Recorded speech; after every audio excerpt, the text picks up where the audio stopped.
Welcome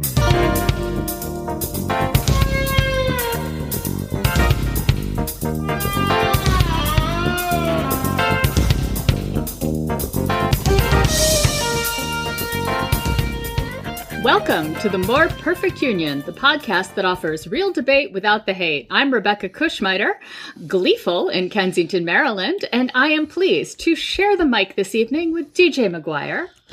That's right, who is celebrating the ultimate confirmation of Rule 34. And Kevin-Kelton. And I'm still on a verdict high. I got to admit it. As Kevin said, we are all at a verdict high here, regardless of how pornographic we can make it. Donald Trump has been convicted on 34 counts. The jury in New York came to the same conclusion as our mock jury last week. Was that only last week? That's wild. Yeah. That the prosecution made their case and the defense did not present reasonable doubt. Let's go back and relive the moment. Kevin, where were you when the verdict came down, when you got the alert that the jury had a verdict? I was laying down for my afternoon kind of rest/nap, which never happened. In a few minutes after it was announced that a verdict was coming, I moved to the living room. Jess joined me on the couch.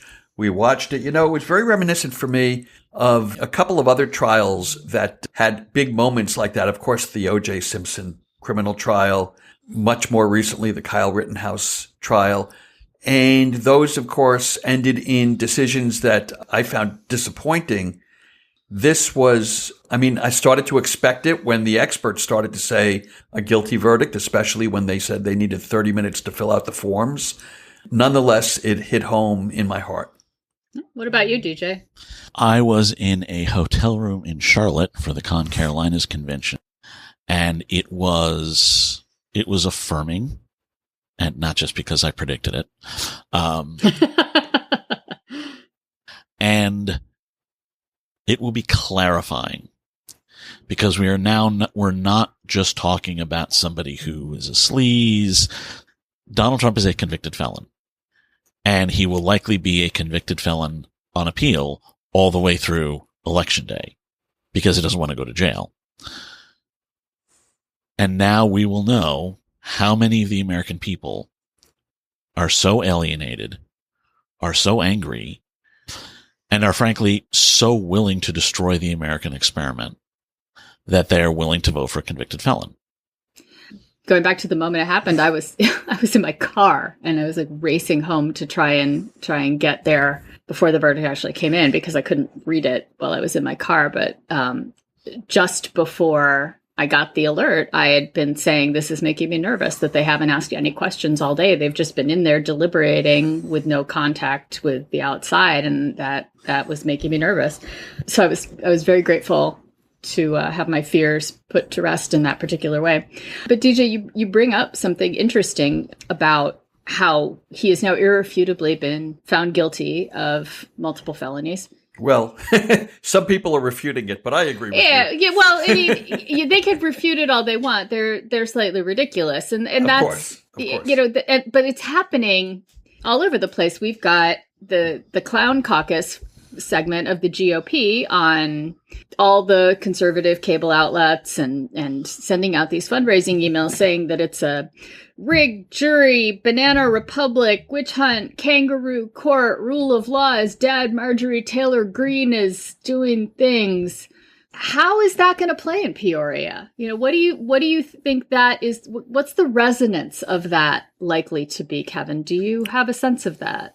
I do. Well, first of all, let me just mention the various cable networks. I've spoken about this a few times. I try to watch all three, especially in moments like this, to get across reference of who's saying what and how they're covering it.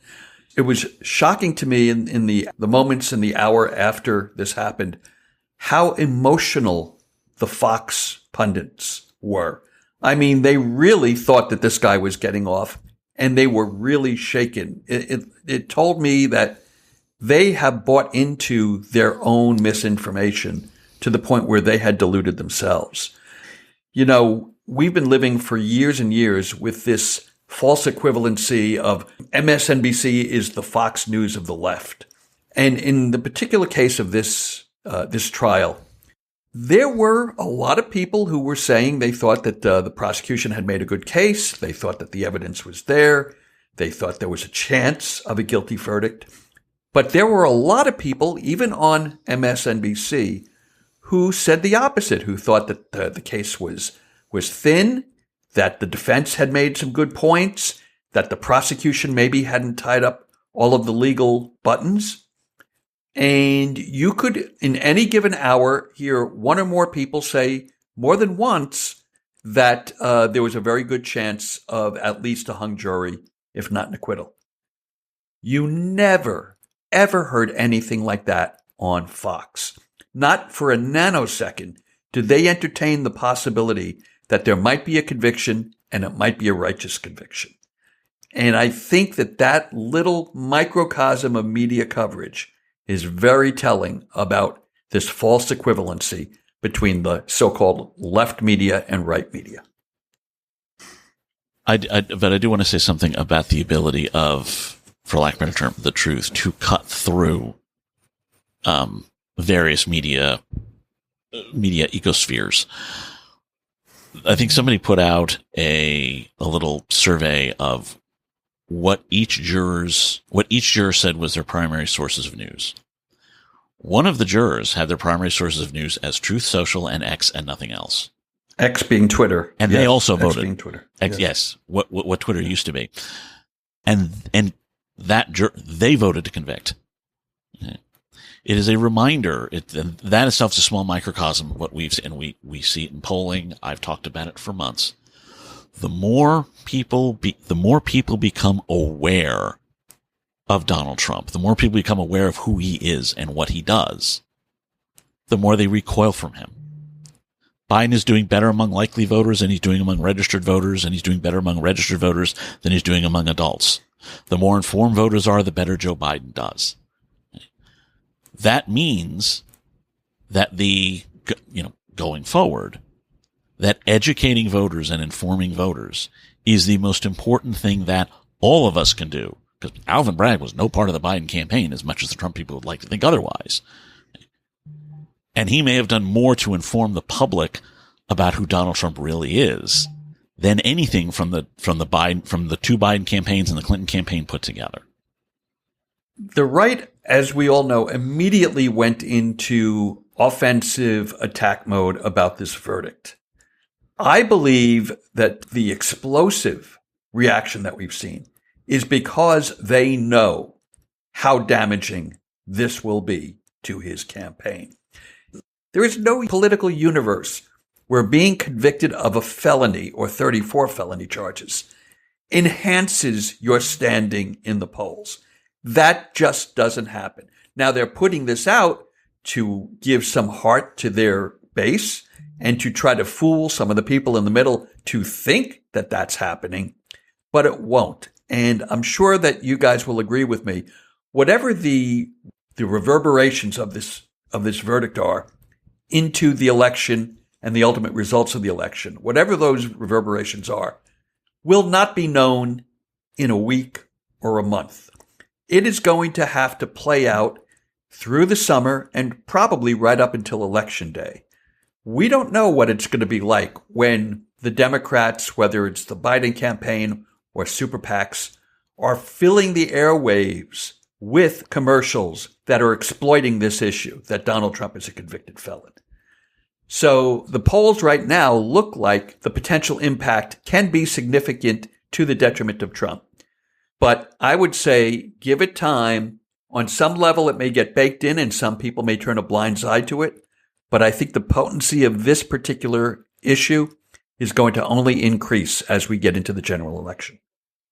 Another thing that is going to come up probably in the next 2 to 3 weeks is the decision on immunity out of the Supreme Court. And that will kickstart a process in D.C. What that process is remains to be seen. It might be remanded and they have to start reviewing particular charges a little more closely, or trial will start progressing in Judge Chutkan's court. So there is about to be another criminal proceeding regarding this same defendant, which means I get another courtroom couture opportunity on Twitter. I had to, come to a conclusion until we wait for the sentencing trial. I want to speak to that because I agree with you, Rebekah. And for weeks and weeks and weeks now, pundits on television have been saying it's highly unlikely that any of the other cases are going to go to trial before the election. That may be true down in Florida with Cannon. I still have hopes that some progress could be made there. But depending on what the Supreme Court comes back with and how expansive or narrow their ruling is on presidential immunity, I see no reason why that case cannot go to trial in the late summer or the fall. Now, we may not get through the case before the election, but a lot of the prosecution side of the case can be presented in court and to the American people before the election. Do you guys have any predictions for what Merchan is going to do in terms of a sentence? I do. I think he's going to try to split the baby here. And the way I think he splits the baby is he does sentence Trump to jail, but he allows Trump to remain out on bail while he appeals. I think it's the best way towards a compromise. And Judge Merchan has made it very clear that he is trying to come up with acceptable compromises every single time he has to make a ruling one way or the other. Kevin, what do you think is going to happen with this sentence? I honestly can't even guess because Merchan is in a really very, very difficult situation because what DJ is proposing, which seems like a very rational way to approach it, gives Trump the opportunity to campaign on, if you want to keep me out of jail, you have to go out and vote for me. I will be in jail on November 15th unless you go out and vote for me. And I don't think Merchan wants to give him that to run on. Well, my prediction, I think he will come up with a number of less than a year. That would be a jail term, but he will suspend jail time with very clear probationary rules. So it's not on him whether or not Trump is going to jail at any given moment. It's on Trump. So, if you refrain from A, B, C, and D, you can remain out and just meeting with your probation officer however often you have to. But if you do any of these things, you will be remanded into custody. So it then becomes Trump's decision through his behavior whether or not he goes to jail. I think that is one way of doing it. Like, I'm following the law. I don't want to put you in jail, but if you do these things. And the other thing to remember is some of the pre-sentencing recommendations that will come out of the parole board are based on Trump's history and questions of, is this a pattern of behavior? Has he shown any remorse? And is he likely to commit the same crimes again? And the answer is, yeah, he is. He is likely to commit not these exact crimes, because Stormy Daniels isn't going to fall for that twice, but he will cheat in an election again. He did it in 2016. He tried to do it in 2020. There is no reason to think that he has reformed his behavior in 2024. So that's why I think there is the potential for some sort of custodial sentence. But I do think that Merchan would be wise to make remand to prison be something that is contingent upon Trump's behavior post-sentencing. But I also think there's a possibility that we'll all get suspended while everything goes through the appeals process, which I don't understand and I can't explain because I'm not a lawyer, and now I kind of wish I had gone to law school. It would have made these conversations a lot easier. I want to talk about another thing that's come up a lot, especially during the last couple of days, although it's been floated on the right all during the trial, which is the term, it's a political prosecution. And this is one of the talking points that you hear over and over again. And my response to that is, of course it was a political prosecution. He's the world's most famous politician. The crimes he committed, the crimes he was charged for, were political crimes. He did them for political reasons. But it was also based on illegal acts and the laws of New York. So the idea that it's a political prosecution, well, Robert Menendez and Henry Cuellar are going in front of juries. I think Menendez is already there, Cuellar very soon. Those are political prosecutions, but they're also righteous prosecutions. Hunter Biden is going in front of a judge and picking a jury this week in his federal gun charges. That's a political prosecution too. It's the president's son. So this idea that the Trump verdict is somehow negated or doesn't count because it was a political prosecution is, again, it's just word salad. It means nothing. Rod Blagojevich was a political Rod prosecution. Blagojevich, of course. Jim Traficant, political prosecution. Elliot Spitzer. Well, Elliot Spitzer, I believe, copped a plea, but Anthony Weiner was a political prosecution. And I also think, we talked a bit about the political implications, but I do want to get back to that. There is now I would call him a relatively prominent Republican, John Bolton, who was calling for Donald Trump to drop out. The party cannot run a convicted felon. For months, it was about whispers in the Democratic Party about whether Joe Biden should continue. Those are all silent, and now we have whispers within the Republican Party, not whispers, just out-and-out arguments within the party about whether Donald Trump should continue. So there already are political implications. There already are people who would not and probably still do not see themselves as Biden supporters saying, wait a minute, this is not a good idea. And John Bolton is somebody we should listen to in these circumstances, because not only is he fully aware of what being a criminal means, he also knows Donald Trump is dangerous and bad at presidenting. Right. He's been very forthright about that. His timing was not what I would have wanted it to be, but he's never minced words on this. And he was there. He was present.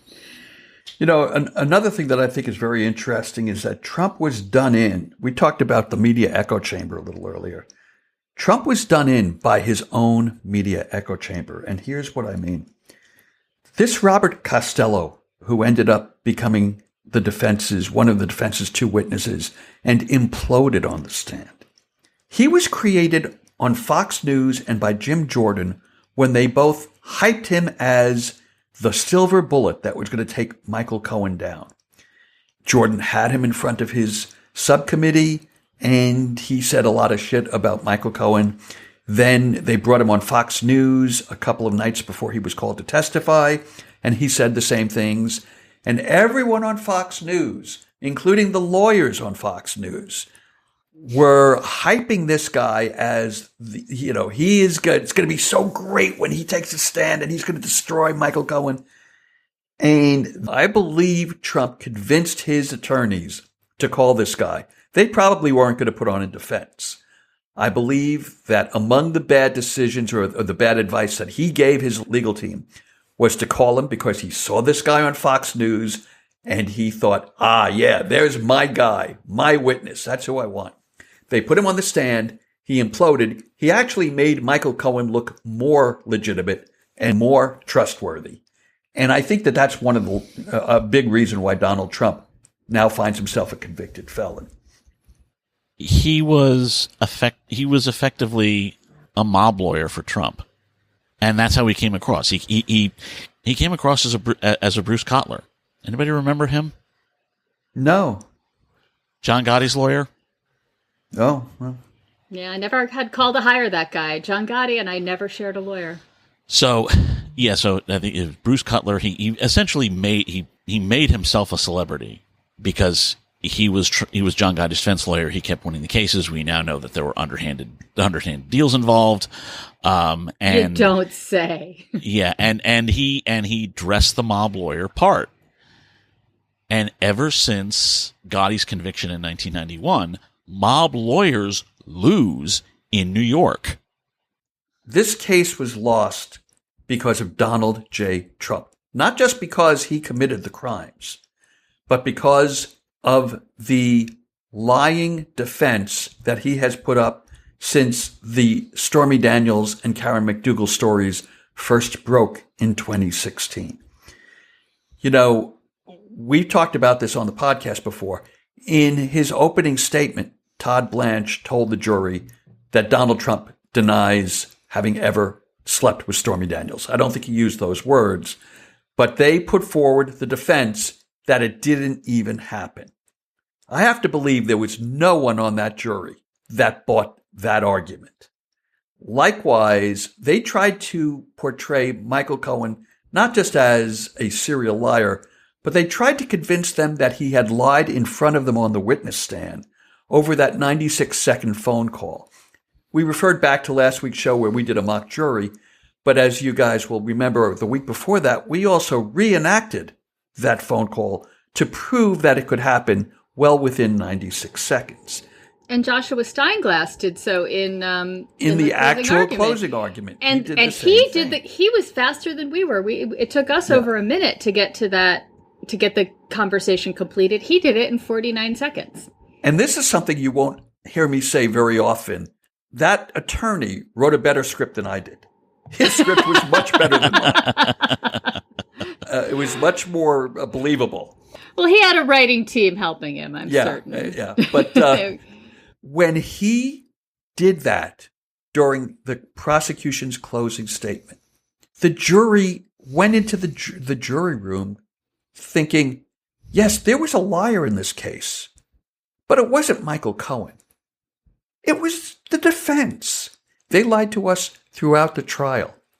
And I believe if we ever do hear from the jurors, and I hope we don't because I think it's unsafe for them and there's some other reasons why I think it would be not beneficial to hear from them. But if one or more of them do come forward and start giving interviews, I'll bet you that part of what they say happened in the jury room was that they totally dismissed the arguments being made by the defense. Well, one of the things that was said in closing, and I think I sent you guys the screenshot of it, was Steinglass noted that the affairs happened in 2006. The payoffs happened in 2016. And there is really no way to say that that was about Trump's family. At which point, the three of his children who were in the room all looked up from their phones at the lawyers. And the jury must have noticed that. Yeah. And also, it's so illogical. Everybody in the world, again, the jurors might have been reading Truth Social or the New York Times or some watched MSNBC, CNN, whatever. But there's no one with an IQ above 95 in this country that doesn't have some formulated opinion about Donald Trump. And it's been said since he became president and even before that he lies every day. Maybe there are people that will say that's not true, but it's a fact. And the idea that this guy, who we know to be very, very frugal, would pay close to, or actually over, $500,000 to two women that he claims he barely knew just because they were shaking him down never made any sense. And so, again, the defense, it wasn't the prosecution that beat them. The defense beat themselves. Yep. They did not offer reasonable doubt. No, they didn't. And part of it was because there were pieces of paper that detailed what was going on. And the sequence of events happened the way the prosecution said they happened. And they had documentary evidence, not people's memories, not people's interpretations of conversations. Pieces of paper with handwriting and printed notations on them that demonstrated these events happened on this timeline. And there was no way to refute that. Yeah. Why is it that every cable news outlet since Thursday has been asking how the Biden campaign is going to react to the verdict, but no one asks how the Trump campaign is going to react to the verdict? It's his bad news. Oh, we've seen how the Trump campaign reacted to it. They sent fundraising emails. They had those emails ready to go. They were hitting send. First of all, let me just say something. I don't believe that they've raised all the money that they claim they raised.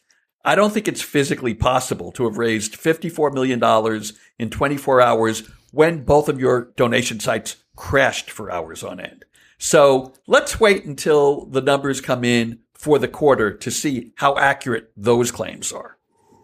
Wait, you're saying Donald Trump lied about the size of something? Yes. The reason they don't have to ask how the Trump campaign will respond is because Trump himself did respond in that rambling whatever the hell it was the next morning. Nobody has to ask, How will the Trump campaign respond? We all know the Trump campaign basically is what Donald Trump says it is. If he says something, that's it. Nobody really has to go around asking what the campaign thinks. And the reason people wondered about the Biden campaign is that because this does have a political impact. How do the people who are in the art of politics, how do they react to it? The Trump campaign, Donald Trump went out and said whatever he said. The Biden campaign, well, yes, Joe Biden spoke, but he is president. He spoke from a position as president, not necessarily as a presidential candidate. There's a bit of a gray area there. I'm not really upset at the media for that kind of thing, because this is, on top of everything else, it is also a political story with impact that we are seeing even now and even within minutes of the verdict being read. I'm interested to see what Biden will say about it during the first debate, because that'll be like putting a safety pin on Donald Trump's seat, like he could potentially get way deep under Trump's skin with a well-placed remark. And Biden actually does have the wit and timing to land a well-placed remark. So that could potentially be very fun. And it will be one of the first questions from the journalists there. So Trump is going to have to deal with it from them and then from Biden. You're right. How can you do your job when nobody in the world can trust you because you're completely full of shit? GJ just mentioned the impact. And one other thought that I want to throw out, I know I'm kind of hogging the mic here and I apologize again. Again, a lot of people are wondering, well, what will Trump voters do? What will independents and disaffected Nikki Haley style Trump voters do based on this verdict and based on him now being a convicted felon? Again, what I don't think has been said, but I think is just as important is we talked at the top of this about how we felt when we first heard the verdict. A lot of us have been getting very disheartened as this campaign has progressed. And as you guys know, I have my deep, deep fears about where this campaign is going. I feel a little bit more comfortable about it this week than I did last week. I think this verdict energized the Democratic base. I think a lot of people like us are going to have renewed hope that Biden is going to be able to right the ship of his campaign and use this as a cudgel to make up some ground on Donald Trump. So the impact of this verdict is not just on Trump losing votes, but solidifying the Democratic base. And I don't think we should underestimate how important a psychological win was on this state going into the summer, going into the conventions, going into the first debate.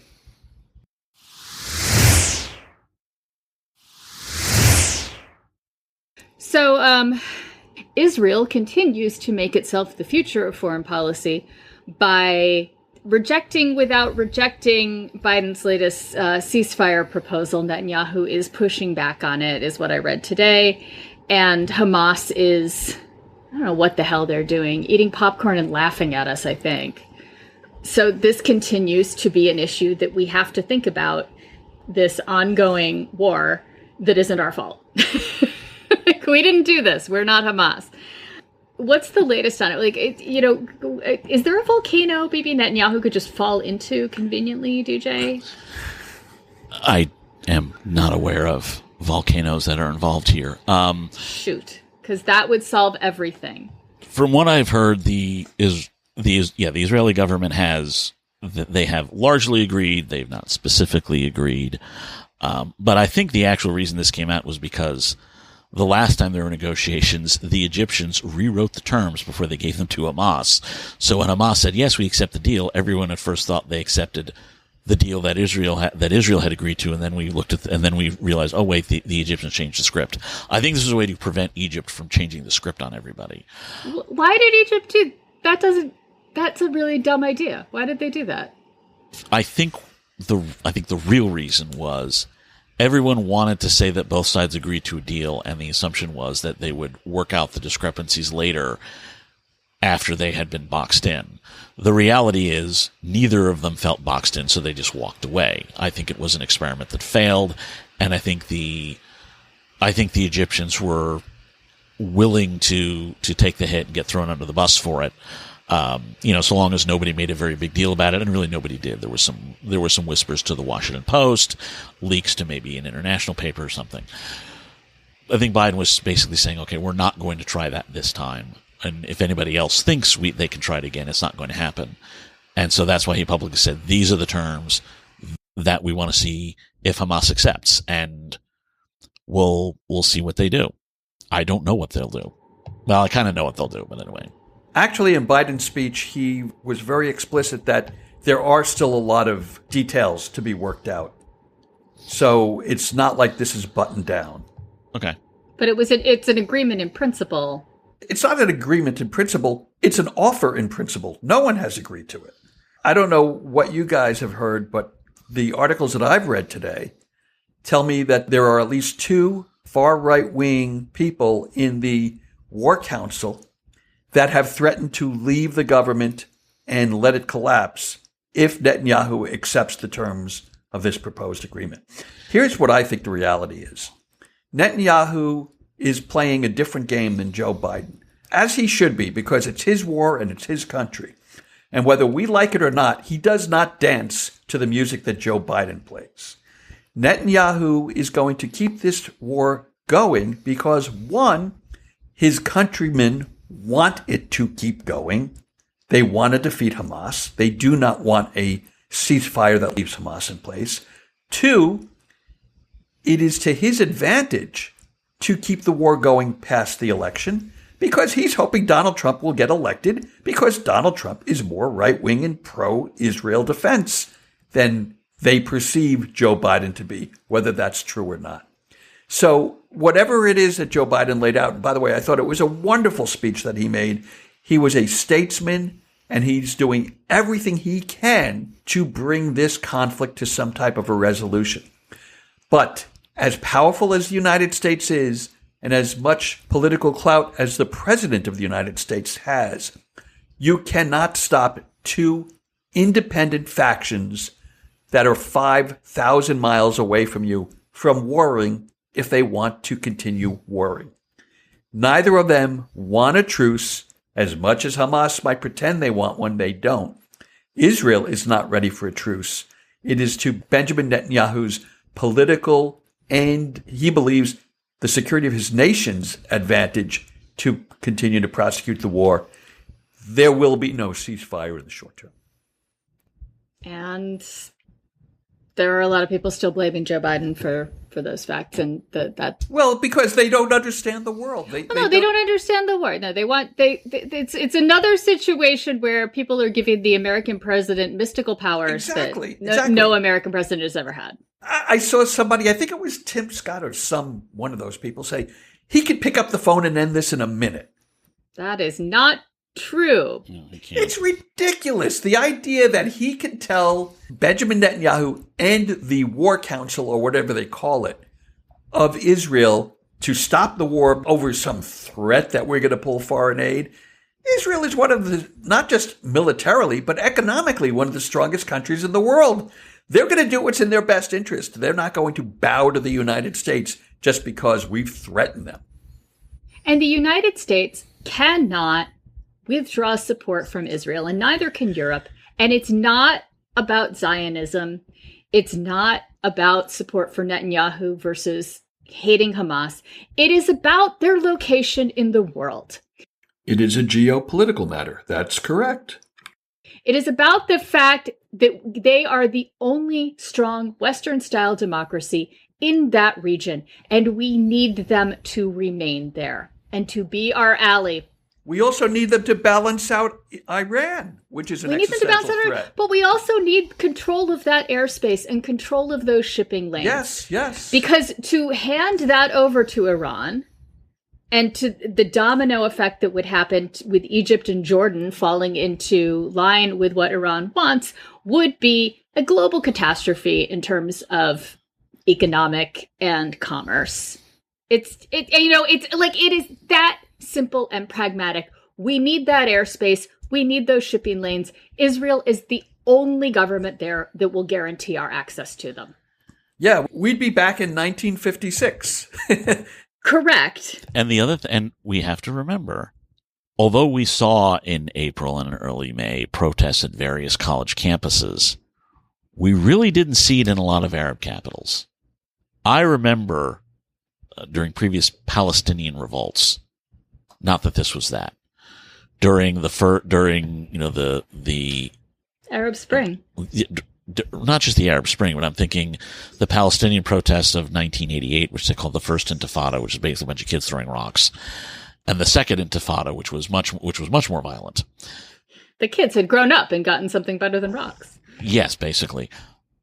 The Arab governments either allowed or forced their people to take the streets in support of Palestine and Palestinians. We really haven't seen that this time.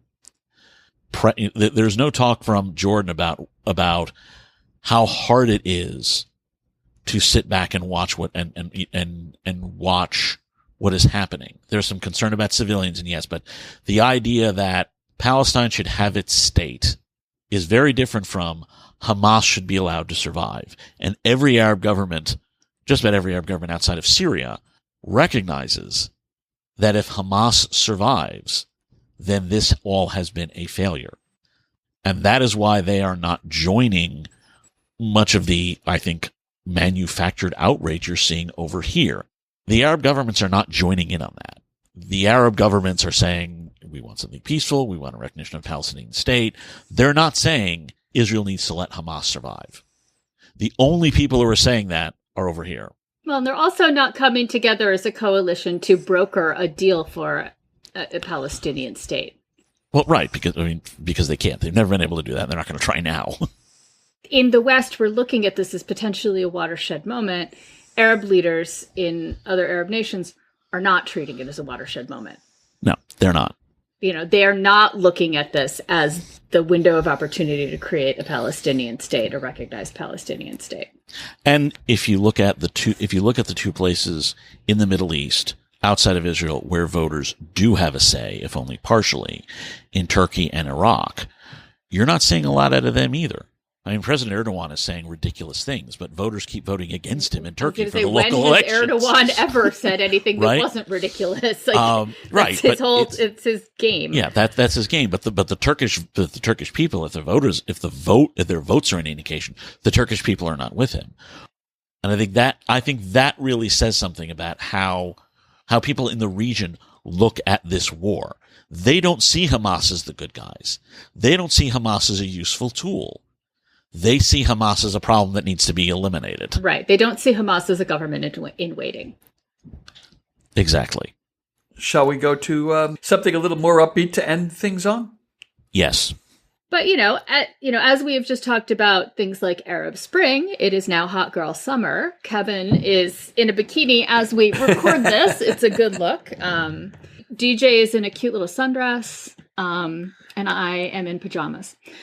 But yeah, we're coming up on summer, which is always a great season for entertainment. It's when you get your popcorn flicks. It's when you get your great beach reads. Does anyone, or, your big summer stadium tours, is there anything in particular you guys are looking forward to on the lighter side this summer, that you're going to get tickets on pre-sale or... Jess and I love going to movies. If there's a decent movie that comes out during the summer, we're not into blockbuster action flicks and Marvel comic kind of stuff. But if there's a really good movie that comes out, we'll be there. In terms of concerts, we've looked at one or two. Barry Manilow is coming to Austin. Is he? And I am a big Barry Manilow fan from my youth, so I would love to see him, but it would cost us like $800 to $1,000 to get 2 decent tickets, and that's before parking. So I'm not shelling out that. Okay. So a few years ago, Barry Manilow, one of the things he does on concerts is he will get a local singing group to back him up for the last medley of the night, which is Copacabana and, a couple of other big numbers. And so his people will get in touch with local choirs and singing groups wherever he's performing. Swear to God, one year he performed close enough to my mom that the rock choir she sang with was the choir my mother has sung backup for Barry Manilow. Very cool. At a casino in Connecticut. So Nice. It's worth it just for that moment where it's, local folks that he's introducing. It's It's a really fun show. You might as well splurge and do it. No, I'm not at that place in life where I'm going to drop $700, $800, $900 on a single evening just to see, as much as I loved him in the 70s, to see Barry Manilow. But we did drop some money the last couple of weeks on a couple of bicycles, and Jess and I are going to be adding bicycling to our repertoire of outdoor activities. It's hard to do in the summer here because it gets so darn hot, but hopefully we'll find some hours either early morning or late evening when we can get out and ride and get some exercise and some fun in that way. Well, that'll be great. What about you, DJ? I know you've got more conferences coming up, or conventions, I should say. And, yeah, there should be. There's one more we're looking at in July. There may be another one in August. Mainly for me, it's going to be trying to get music cranked out by then. All right. To be perfectly honest. And I'm looking forward to Kevin Kwan, who wrote the Crazy Rich Asians series, which is just wonderful summer reading, like just fun, great descriptions of clothes and exotic destinations and jewelry and stuff. He's got a new book coming out called Lies in Weddings, I believe. And I actually just ordered it, and I'm waiting for that. And you'll find me parked in my patio enjoying that. Oh, great. I'm sure now I'm going to find that on my doorstep in about 5 days. You know what? Maybe I need to get a bicycle and start going biking with Jess, and we can talk about it. She'd love that. I would love that. It's, Austin is just not close enough to reach by bicycle from where I live, Kevin. It's really unfair. The four of us, and Greg isn't here tonight. We forgot to mention that, Greg. Oh, yeah. We miss Greg, you. he had a gig tonight. He's off playing music. So, But we have to figure out a way the four of us can be in the same place at the same time. We have to meet. We've been doing this show. DJ and I and Greg have been doing it since 2015. And I joined in 2017. Yeah, and none of us, to my knowledge, have Vegas, ever baby. met in person. Let's go to Vegas. Oh, don't I wish? Don't I wish? More perfect union does big. God, could you think of 4 nerdier people in Las Vegas? That would be sensational. Well, anyway, it has been another week, a monumental week, actually. And I think we're all grateful for the rule of law. We are curious to see what the next few weeks hold. And as always, thank you for joining us for these discussions. Thank you for listening. If you like what we do here, please follow us on Instagram at MPU Fan Club. Don't forget to share our link on whatever social media is your favorite. And as always, thanks to Alan Keeney for our great intro music. As we move into the warmer weather months, what is your favorite thing to slap on the grill? Brats. Kevin, what about you? My kids are coming out in about 3 weeks, and we're going to be opening up the big green egg, which I still don't understand how to work it. It will be some kind of meat product. That's all I know. Max will be here. He's in charge of going out, buying the meat product, and cooking it up. And that's, I don't know whether it'll be pork belly or ribs or whatever it is, but yep, we'll be firing up the big green egg. You can smoke a brisket in those things. You can do that. Let's get back to our roots here. Possibility. Yeah, and I'm just, I'm a hot dog and hamburger kind of girl. Nothing wrong with that. Nothing wrong with that, and maybe some fries on the side. So happy summer, everybody. Happy Conviction Week, and we will see you shortly.